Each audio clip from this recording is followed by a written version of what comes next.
नमस्कार। आज कोई गीत नहीं लाई हूँ, आज एक कथा लाई हूँ। भक्त शबरी की कथा है। आइए आज हम आपको श्री राम भक्त शबरी की कथा सुनाते हैं। इसे खंड काव्य के रूप में हमने अपनी स्नातक कक्षाओं में पढ़ा था। आदरणीय डॉक्टर धनंजय अवस्थी जी इसके रचयिता हैं। इसका गद्य रूपांतरण किया है एक संक्षेप।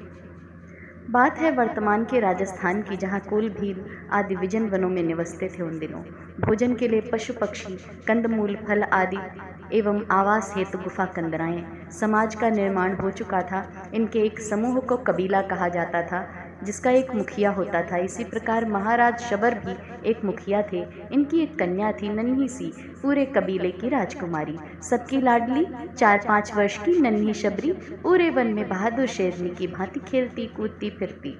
एक बार उसे एक छोटा सा बकरी का शिशु मिला, जिसके माता पिता भोजन हेतु प्रयुक्त हो चुके थे।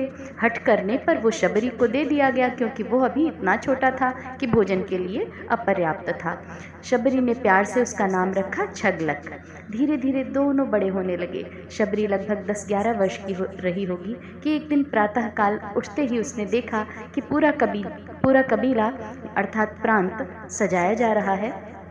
सभी हर्ष से भरे हुए हैं। वो भी बहुत प्रसन्न चित्त हो अपने छगलक को खोजती खोजती पिता के पास आई।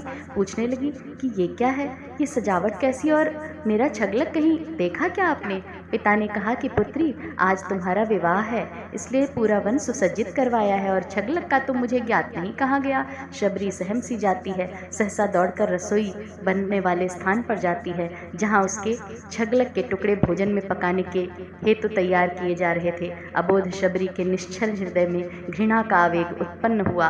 करुणा आंखों से विगलित हो रिसने लगी। एक विरक्ति जागृत हो गई उसके मन में। वह छुपते छुपाते सबसे दूर भागने लगी। कई वनों को पार कर बहुत दूर निकल आई। रोते रोते यहाँ लोगों को लगा कि जंगल में किसी हिंसक वन्य प्राणी का शिकार हो गई शबरी। दिन मास वर्ष यूं ही भागते भटकते बीत गए। शबरी अब किशोरी थी। वनों में भी पशुओं से अधिक मनुष्यों का भय बढ़ चुका था। अस्पृश्य जाति और दैवीय पवित्र सौंदर्य का विरोधाभास उसका प्रतिपल शत्रु बना हुआ था। लोग उसे अपशब्द कहते, चरित्र और जाति की अवमानना करते। किसी ग्राम के आसपास से निकल जाती तो लोग पत्थर मार मार कर रक्त रंजित कर डालते उसका शरीर और आत्मा दोनों को। वनों में ऋषि मुनियों की शरण में जाकर ईश्वर के आराधन की 2 बात सुनना भी चाहती तो शिष्य उसे गालियां देकर दुत्कार देते। नन्हे छगलक के बिछोह को अब भी नहीं विस्मृत कर सकी थी वो। पुष्कर तीर्थ का नाम तो आपने सुना ही होगा। उस समय वो मात्र एक सरोवर था, जिसका जल समीप के ग्रामवासी कपड़े धोने, स्नान, पशुओं को पिलाने आदि के लिए प्रयोग करते थे। भूल से एक दिन प्यासी शबरी ने उस जल को पी लिया। ग्रामवासियों ने देखा तो क्रोधित हो उसे अपशब्द कहे और तुरंत उस सरोवर को स्पर्श करना तक छोड़ दिया। समय बीतने पर उसमें कीड़े पड़ गए, जिसका श्रेय भी उस अभागन युवती को दे डाला। व्यथित मन एवं आहत शरीर लिए भटकते भटकते वह मतंग मुनि के आश्रम वाले वन में जा पहुंची। उसने सुन रखा था कि मतंग बाबा साक्षात भगवान हैं, शरणागत वत्सल भी हैं। बिना किसी भेदभाव के अपने सभी भक्तों पर कृपा कर उन्हें उद्धार का मार्ग बताते हैं। अब शबरी ने भी ठान लिया कि मुझे इनकी शरण में जाना चाहिए। भटकने से अधिक बाबा की शरण में प्राण दे देना उचित लगा। घर की याद से व्यथित हुई तो सोचा कि लक्ष्य नहीं पाते वे मुड़ मुड़ कर पीछे जो देखते, सिद्धि वही पाते जो हंस हंस कर विपदाएं झेलते। मुड़कर अब देखना महान भूल महाशूल, एक बार प्रण जगा जगा जीवन, उसमें कटिबद्ध बद्ध ही जीवन। यूं तो संकल्प कभी यूं ही जगा करता है, पर जागा संकल्प कहीं सोया नहीं करता है। शबरी जंगल में छुपकर वहीं रहने लगी। प्रतिदिन ब्रह्म मुहूर्त से भी पूर्व आकर जब सब सो रहे होते, वह बाबा का आश्रम, कुटिया, यज्ञ स्थल सब झाड़ बुहार कर गोबर से लीप कर स्वच्छ सुंदर बना देती। फूल और फल चुनकर चुपके से धर जाती। समिधा के लिए सूखी लकड़ियां भी लाकर रख जाती। बाबा और उनके शिष्य इस निश्चल सेवा से आश्चर्यचकित एवं प्रसन्न थे कि कौन है जो इस तरह बाबा की भक्ति अनवरत निस्वार्थ किए जा रहा है। किसी को कुछ पता नहीं। मतंग बाबा ने एक दिन रहस्य का पता लगा लिया। देखा कि एक अति सुंदर बालिका ये सब कर रही है। उन्होंने प्रश्न किया कि पुत्री, तुम कौन हो? सुनते ही शबरी स्तब्ध रह गई एवं दूर से ही धरती पर साष्टांग प्रणाम उनके चरणों में समर्पित करते हुए बिलख पड़ी। उसने उसने प्रारंभ से अपनी कथा बताई और रोते हुए बोली कि दोगे न त्राण तो मृत्यु अवलंबन है, अथ इति का अर्पण है, खींच लाया संयोग योग, पूर्वा पर कर्मों का अर्थ योग, अब न कहीं और डगर, जाऊं अब और किधर। बाबा ने उसे मार्गदर्शित किया, उस पर कृपा की और बोले कि उसका उद्धार जगन नियंता परमपिता परमेश्वर के सगुण स्वरूप भगवान श्री राम के हाथों होगा। आज से राम ही तुम्हारे स्वामी हैं, पुत्र हैं, सखा हैं, माता हैं, पिता हैं, सर्वस्व हैं। अब तुम जाकर अपने साहस रूपी पुत्र और राम की प्रतीक्षा रूपी पुत्री को पोषित करो, पालो, बड़ा करो।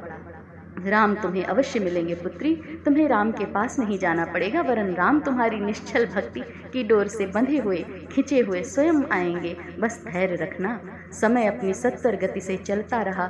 राम भक्त शबरी अब वयोवृद्धा हो चुकी है। अपने साहस रूपी पुत्र और राम की प्रतीक्षा रूपी पुत्री को अब भी वह उसी लगन से, भक्ति से, प्रेम से पाल कर बड़ा कर रही है। अनवरत अथक अप्रतिहत प्रतीक्षा और पूरे समाज का सामना करते हुए भगवान श्री राम को प्रेम करने, उनकी भक्ति में लीन रहने का अदम्य साहस। आसपास के बच्चे अब उसे शबरी दादी कहने लगे थे। दादी उन्हें राम के गुणगान सुनाया करती। अब शबरी की एक ही दिनचर्या थी, ब्रह्म मुहूर्त से पूर्व जाग जाना, मेरे राम आएंगे, मेरे राम आएंगे बोलते बोलते अपनी कुटिया से लेकर पूरा आंगन द्वार डगर सब बुहारना, फिर गोबर से लीपना, उस पर फूल बिछाना, नित्य पके पके मीठे फल देख परख कर दोनों में भर कर रखना, फिर बैठ जाना द्वार पर आतुर मन लिए, राह तकते हुए अपने सर्वस्व अपने प्रभु राम की प्रतीक्षा में। मतंग बाबा ने कहा था ना कि तुम धैर्य मत छोड़ना पुत्री, राम अवश्य आएंगे। युवावस्था से वयोवृद्धावस्था तक निरंतर यही क्रम। आज वह दिन आ गया जब उसकी वर्षों की साध पूरी हुई। कठिन परीक्षा का सुपरिणाम आया। बच्चे दौड़ते हुए चिल्लाते हुए आ रहे हैं, दादी, शबरी दादी, भगवान श्री राम आ चुके हैं वनवास पर, तुम्हारी कुटिया की ओर को ही निकले हैं अभी। आहा, शबरी प्रसन्नता से ठगी सी सुन रही है। नेत्र, हृदय, आत्मा सब राम जल से सराबोर हैं, किंतु वह किंग कर्तव्य विमूढ़ है, हतप्रभ है कि क्या करे। प्रसन्नता के अतिरेक में दोनों आंखें निर्झरिणियों की भांति बह चली हैं। तन मन पुलकित है, मंत्रमुग्ध हृदय विह्वल है, भाव विभोर हुई जा रही है। भक्ता शबरी, अरे राम आ रहे हैं, अरे शबरी के राम आ रहे हैं। बाकी सब तैयारी कर चुकी थी, आज तो मीठे मीठे बेर चख चख कर जल्दी जल्दी दोनों में भर लिए हैं। भगवान अनंत अर्थात भगवान लक्ष्मण भी साथ हैं, सुना है। प्रभु राम आ गए, दोनों भाई राम और लक्ष्मण। शबरी चरणों से लिपट जाती है और अपने राम के सभी गिले शिकवे शिकायतें कि इतना विलंब क्यों किया स्वामी आपने आने में। सब कुछ बिन बोले अश्रुओं के अर्घ्य में मिलाकर उनके श्री चरणों में चढ़ा देती है। उसकी व्याकुलता कह रही है कि प्रभु आप तो सर्वज्ञ हैं, सब जानते होंगे कि आपकी शबरी पर इतने लंबे समयांतराल में क्या क्या बीती। फिर अपनी कुटिया में बैठाकर उनके चरण धोकर अपने लाए जूठे किंतु मीठे बेरों का भोग अपने हाथों से लगाती है, जिसे प्रभु श्री राघव जी सरकार अश्रुपूरित नेत्रों से अपनी परम भक्त मातृतुल्या शबरी को देखते हुए बड़े ही चाव से प्रेम से भोग लगा रहे हैं। जगन नियंता राम को रुला दिया ऐसा स्नेह। अत्यंत भावपूर्ण है शबरी की कुटिया का यह दृश्य, जहाँ भक्त और भगवान स्नेह में डूबे हैं, दोनों भाव और भक्ति में एकाकार हैं। बाकी थोड़ा बहुत वार्तालाप तो श्री रामचरितमानस जी में उद्धृत है ही, शायद आपको ज्ञात भी होगा। प्रभु वहीं कुटिया में बैठे हैं। तब तक कुछ पुराने लोग दौड़ कर आते हैं पास के ग्राम से कि प्रभु ये अस्पृश्य बुढ़िया यहाँ वर्षों से रह रही है, अपनी युवावस्था में इसने यहाँ के एक सरोवर को जूठा कर दिया, जिसके कारण उसमें कीड़े पड़ चुके हैं। भगवान कहते हैं कि दिखाओ कहाँ पर है। भक्त शबरी के कारण नहीं, कृमि तो जल का उपयोग न होने पर हो गए होंगे। लोग प्रभु को तालाब पर ले जाते हैं। आज अपनी भक्त शबरी को पुनः मान देते हुए प्रभु कहते हैं कि मेरी जिस भक्ता को, जिस पवित्रता की देवी को तुमने लांछित किया है, आज वही इसे अपनी पवित्रता एवं भक्ति के बल से पवित्र करेगी, अर्थात शुद्ध करेगी। ऐसा कहकर भगवान श्री राम अपने दाहिने हाथ की हथेली अर्थात उनका वरद हस्त भक्त शबरी के शीश पर धर देते हैं और कहते हैं कि शबरी अब तुम इस सरोवर में उतरो। सहमी हुई भोली सी वृद्धा शबरी धीरे धीरे जल में उतरती है। जल उसके चरणों के स्पर्श से स्वतः स्वच्छ हो रहा है। ज्यों ही जल उसकी कटी तक आता है, पूरा सरोवर तीर्थवत निर्मल सुंदर पवित्र हो जाता है। कमल कल्हार आदि पुष्पों की सुगंध से अभिभूत हो जाता है, सुवासित हो जाता है। जल पक्षी आदि आकर क्रीड़ा करने लगते हैं। लोग माँ शबरी की जय जयकार करने लगते हैं, सभी भाव विभोर हैं प्रसन्नता से।